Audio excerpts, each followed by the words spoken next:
Now, as we look at the interview process, there are a number of things that you interview for. And some of the things that you interview for have to do with tasks that they might be engaged in, the outcomes of some of those tasks, some of the skills that they may or may not possess, and some of the behaviors. But there's probably something that you're not interviewing for. It's in the blue box. Anybody got any ideas what you may not be interviewing for? Time span. Why not? Why aren't you interviewing for time span? Well, one reason might be that you don't know what the questions are. Now, as you're looking at this, I just need to check to make sure everyone in here took a course in psychology in high school or college, right? Just raise your hands. You took a course in psychology. So some of you took a course in psychology. Well, those of you who took a course, you've at least got degrees in it, right? You have a degree in psychology? Those of you who have degrees, do you have advanced degrees, masters? Thank goodness I've got 2 in the room. Okay, the 2 of you can keep those. The rest of you got to hand that stuff back into me because you're certainly not qualified to make this assessment or to conduct this diagnostic. Actually, Elliot knew it would not be a psychologist conducting this diagnostic. He knew it would be a manager. In fact, his advice is don't play amateur psychologist with this stuff. You're not certified in it. You didn't take classes in it. In fact, you stink at it. In fact, every time you try to play psychologist up here, you're going to get in trouble. Play down here where the work is. How many of you can spot positive behavior out in the field? How many of you can spot negative behavior? How long does it take for you to tell the difference? Why? Because you're all competent managers. Don't play amateur psychologist with this stuff.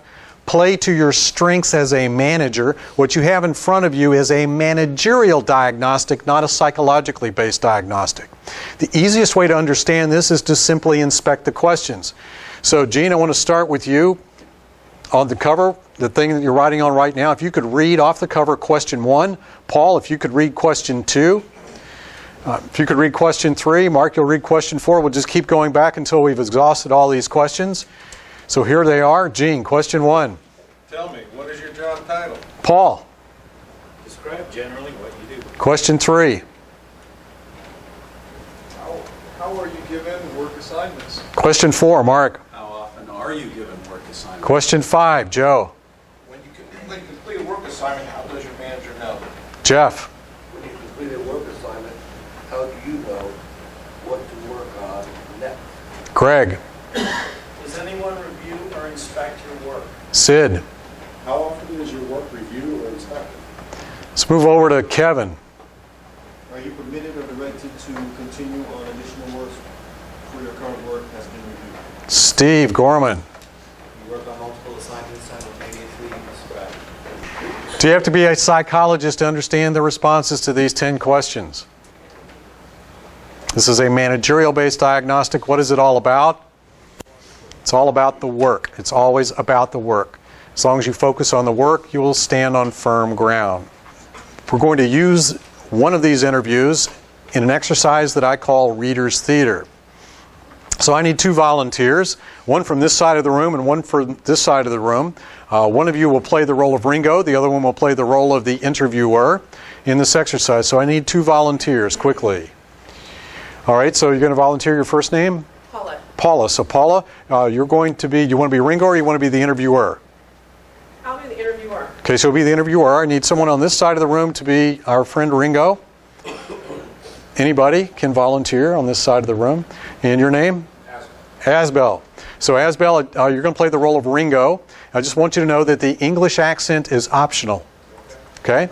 Now for the rest of you during the course of this interview, it's just going to be this 1-page interview. I want you to listen for what you hear as the longest time span task. You're going to hear all different lengths of time span tasks. I want you to identify the length of the longest time span task at the conclusion of the interview. I'm going to have you write this down on the bottom of the page. Are there any questions? Paula, if you'll begin. I want to talk to you about your job, your role with the company. Tell me, what is your job title? Asbel. Describe generally what you do. Finished work. I'm on the installation. We get the cabinets in place and nail them in trim. How are you given work assignments? In the morning, we get together, count the boxes to be installed, eyeball our raw millwork, to make sure we have enough, then get to it. We have drawings taped to the wall in each room so we know where things go. How often are you given work assignments? We have 2 meetings a day, the morning meeting and then one in the afternoon to pull us in on the following day. Sometimes we move from one job one day to another job the next day. When you complete a work assignment, how does your manager know? Generally, our crew chief is walking the job from room to room so he knows pretty close. We're constant touch. When you complete a work assignment, how do you know what to work on next? Most of the time, if it looks like we will finish a room or a wing in the middle of the day, we schedule a midday meeting. The crew chief doesn't want us to get the specs for 2 different setups mixed up. Does anyone review or inspect your work? Each crew has a crew chief. How often is your work reviewed or inspected?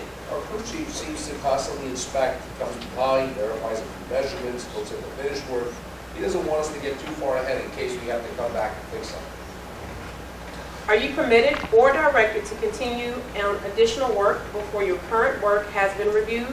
We can work ahead as long as it's in the same room or wing, so we don't get too far away. And we generally don't strike our ladders and toolboxes until we've been given the all clear to move on. Okay. Do you work on multiple assignments simultaneously? Describe.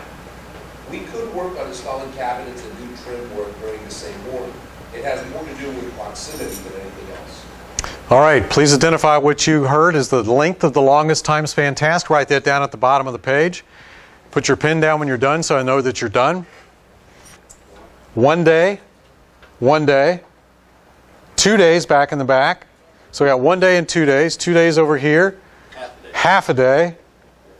So we got a half a day, 1 day, 2 days. So let's drill into this. Let's ask some questions. Tom, you said a half a day.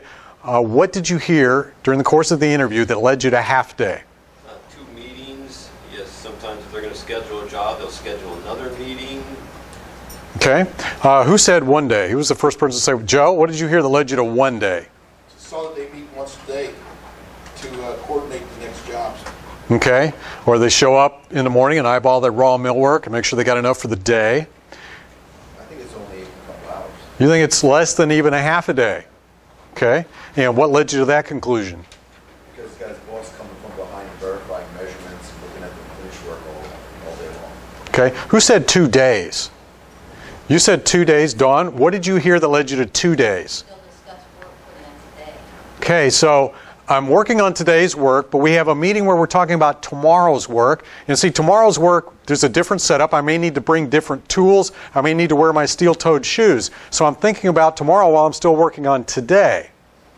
So maybe it's 2 days. Now, the reason that I ask these drill-down questions to ask what you heard is not to figure out who's right or who's wrong, but to let you listen to what that conversation sounds like when an interview team gets together to debrief, to establish a range somewhere between Mike's couple of hours and Dawn's 2 days. And that this discussion typically lasts for only 90 seconds. Because it comes out of the interview very, very quickly, and usually high correlation of agreement amongst the members on the interview team.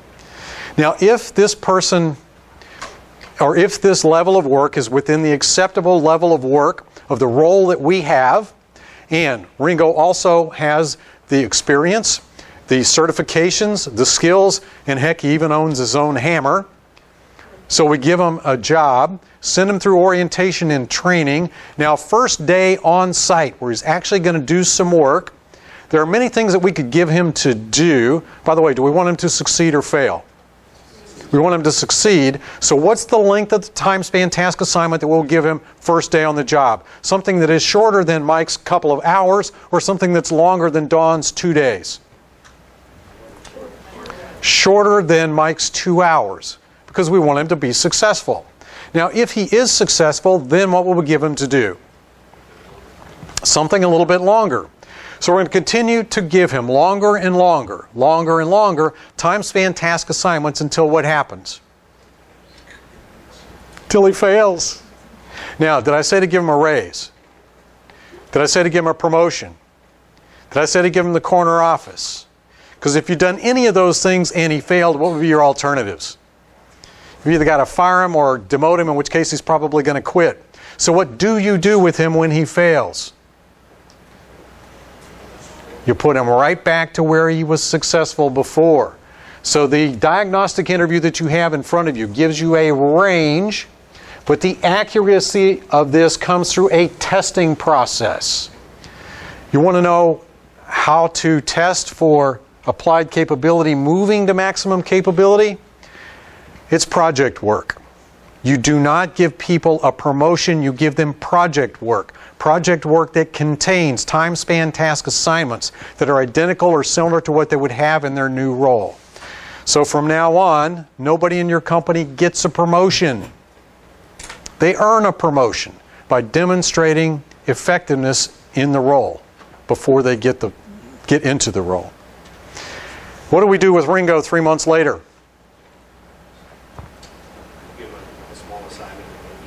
We're going to give him another project. We're going to test him again.